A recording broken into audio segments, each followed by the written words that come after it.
오늘 본문 사무엘하 5장은 이스라엘의 모든 지파를 다 통일한 그 다윗이 왕이 된 후에 점점 강성해져가는 그런 모습을 그리고 있습니다. 1절에서 5절까지 말씀을 보면 이제 다윗이 왕이 되는 이야기고 6절부터는 여부스 사람들이 있는 그 예루살렘 성을 다윗이 점령하여 빼앗는 장면입니다. 그런데 이 예루살렘 성은 정말 천혜의 성입니다. 해발 한 760m 정도 되는 산에 있는 성인데요. 이 예루살렘 성은 사울 왕도 점령하지 못했습니다. 여부스 사람들이 당시 예루살렘 성에 거하고 있었는데 자기들의 이 철벽 같은 성을 믿고 6절에 보면 6절 말씀처럼 우리가 맹인과 다리 저는 자라도 너를 물리칠 수 있다, 이렇게 다윗을 비웃기까지 합니다. 정말 성 위에서 돌을 굴리기도 하고 끓는 기름을 붓기도 하고 성벽에서 이렇게 화살을 쏘고 이렇게 하면 정말 정복하기 힘든 성이었습니다. 그런데 마침내 다윗은 이 예루살렘 성을 함락시킵니다. 그래서 이 성을 다윗이 빼앗았다고 해서 다윗성이라고도 하고, 시온산에 있다고 해서 시온성이라고도 하고, 예루살렘에 있다고 해서 예루살렘 성이라고도 불리웁니다. 정말 빼앗기 어려운 그런 성이었지만 다윗은 점령했습니다. 다른 어떤 강대국들도 빼앗지 못한 이 성을 다윗이 점령했던 것입니다. 그러자 이제 주위의 나라들이 다윗에게 잘 보이려고 그렇게 합니다. 그 이스라엘의 이 군사력을 인정한 것이죠. 11절을 보시면 두로 왕 히람이 다윗에게 사절들과 백향목과 목수와 석수를 보내는 장면이 나옵니다. 이 두로라는 나라는 그 상업 도시 국가인데 아주 잘 사는 나라였습니다. 그래서 힘 있는 나라에게 이제 조공을 바치고 그렇게 했는데 이제 다윗에게도 선물을 보내는 것입니다. 그래서 다윗은 그것으로 다윗의 집 궁을 짓습니다. 이제 그만큼 다윗의 세력이 강해졌다는 것을 의미합니다. 그런데 여러분, 우리가 오늘 본문 말씀을 좀 자세히 보면 다윗이 이렇게 강성한 나라로 이스라엘을 성장시킬 수 있었던 비결, 그러니까 다윗의 행적이 이렇게 순탄할 수 있었던 비결, 다른 사람은 이룰 수 없는 일을 이룰 수 있었던 이 비결, 바로 이 비결이 오늘 본문은 말씀하고 있습니다. 먼저 10절 말씀입니다. 만군의 하나님 여호와께서 함께 계시니 다윗이 점점 강성하여지니라. 만군의 하나님 여호와께서 함께 하셨다고, 그렇기 때문에 다윗이 점점 강성해졌다고 합니다. 어느 날 갑자기 다윗이 강성해진 것이 아니라 점점 더 강성해진 것입니다. 하나님께서 함께 계시니 점점 강성해진 것입니다. 하나님께 자신의 삶을 드리고 하나님과 동행하는 삶을 살았더니 점점 강성해졌다는 것입니다. 여러분, 오늘날 우리들의 삶도 마찬가지 아니겠습니까? 만군의 하나님께서 함께 하시면 우리도 점점 강성해져 갑니다. 한꺼번에 다 되는 것은 아니지만 점점 더 강성해져 가는 것입니다. 그래서 하나님께서 함께 하시는 삶이 정말 중요한 것입니다. 오늘 말씀에서 하나님과 함께하는 다윗의 특별한 모습을 볼 수 있는데요. 첫 번째로 12절 말씀입니다. 다윗이 여호와께서 자기를 세우사 이스라엘 왕으로 삼으신 것과 그의 백성 이스라엘을 위하여 그 나라를 높이신 것을 알았더라.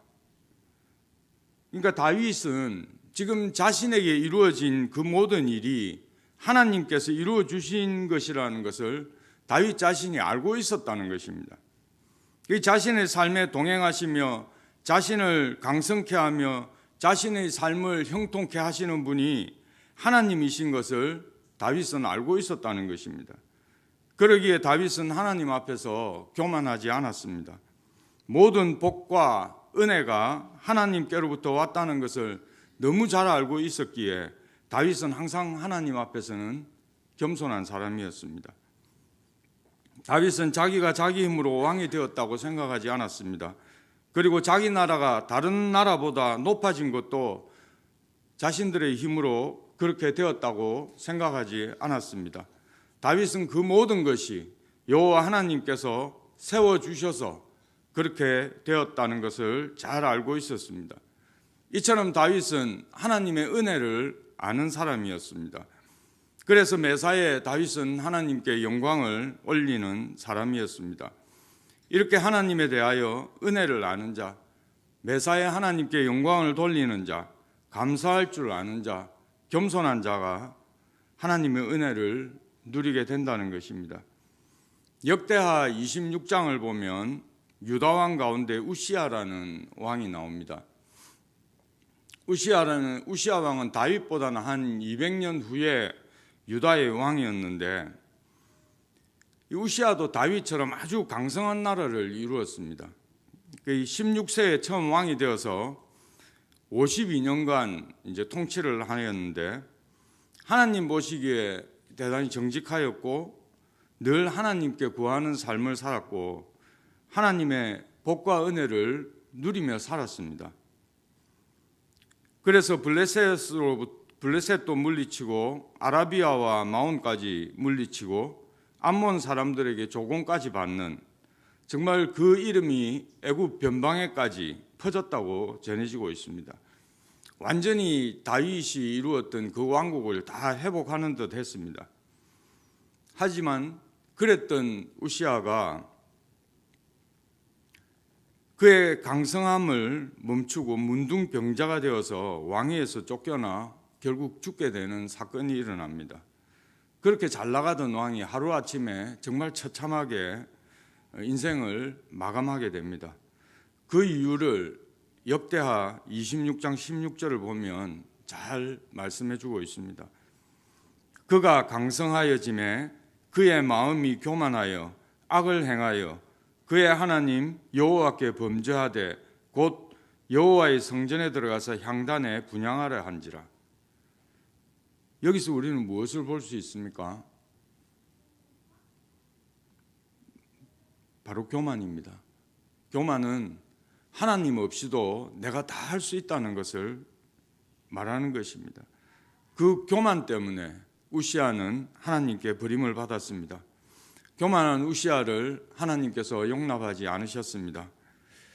사랑하는 여러분, 우리는 하나님께서 우리를 만약에 내치신다면 정말 단 하루도 살 수 없는 하나님의 피조물입니다. 그러니 나를 알고 하나님을 알수록 더 겸손해질 수밖에 없는 것입니다. 그러기에 우리 모두는 모든 것이 하나님께로부터 왔다는 고백을 가지고 정말 겸손하게 살아야겠습니다. 그래야만 하나님께서 함께 하시고 계속 강성한 삶을 살 수 있는 것입니다. 하나님의 은혜임을 아는 자, 매사에 하나님께 영광을 돌려드리는 자, 감사하는 자, 겸손한 자로 사는 저와 여러분이 되기를 소원합니다. 그리고 두 번째로 다윗은 그런 하나님의 은혜를 알았기에 무슨 일이든지 하나님께 물으면서 했습니다. 5장 하반절을 보시면 다윗이 여호와께 여쭈어라는 문장이 반복됩니다. 이 다윗은 하나님의 함께 하심을 원한다면 자신에게 일어나는 어떤 물음에도 하나님께 여쭙고 하나님을 의지해야 한다는 것을 너무 잘 알고 있었습니다. 하나님의 함께 하심을 원한다면 안고 일어서는 그 모든 것을 하나님께 맡겨드리고 여쭈어야 한다는 것입니다. 이렇게 하나님께 여쭌다는 것은 지극히 작은 일이나 큰 일이나 쉬지 않고 묻는 것입니다. 그리고 응답하시는 하나님의 음성과 감동에 우리 삶을 적극적으로 반영하는 것입니다. 그래야 할 때 하나님께서는 우리를 통해 하나님의 일을 성취해 나가시는 것입니다. 오로지 하나님의 능력을 믿고 소원하는 자만이 하나님의 응답을 경험할 수 있는 것입니다. 항상 깨어 하나님과 교제하는 그런 저와 여러분이 되었으면 참 좋겠습니다. 그리고 세 번째로 다윗은 하나님의 말씀에 철저히 순종하는 사람이었습니다. 다윗은 언제나 하나님의 명대로 순종하는 사람이었습니다. 하나님의 말씀대로 행하는 사람이었습니다. 다시 말해 하나님의 말씀에 순종하는 사람이었습니다. 그랬기 때문에 하나님께서 그와 함께 하셔서 블레셋 사람들을 물리칠 수 있었습니다. 오늘 말씀 뒤에 나오는 17절 이하의 내용을 보면 다윗은 철저히 하나님의 말씀에 순종하는 모습을 볼 수가 있습니다.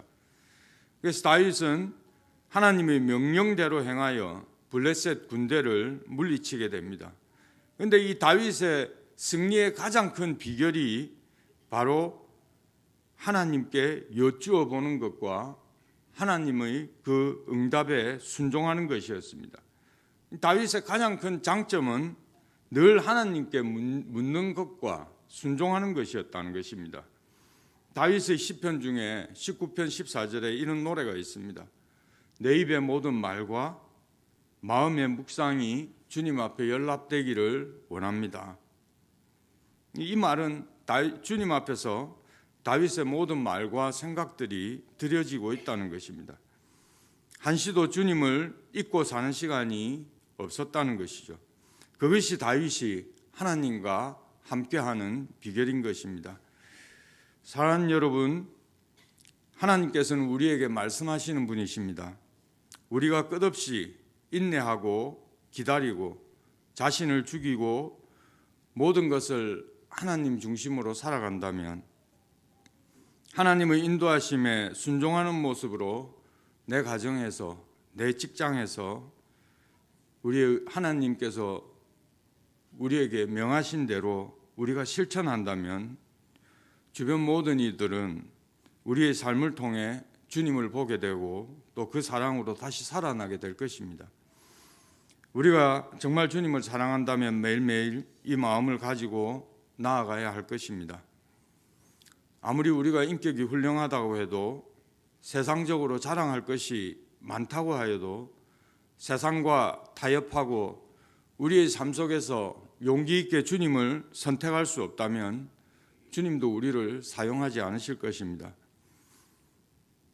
우리가 주님의 사랑을 더 받고 싶은 마음처럼 주님께서도 우리의 사랑을 받고 싶어 하시는 분인 것을 기억하는 저와 여러분이 되었으면 좋겠습니다.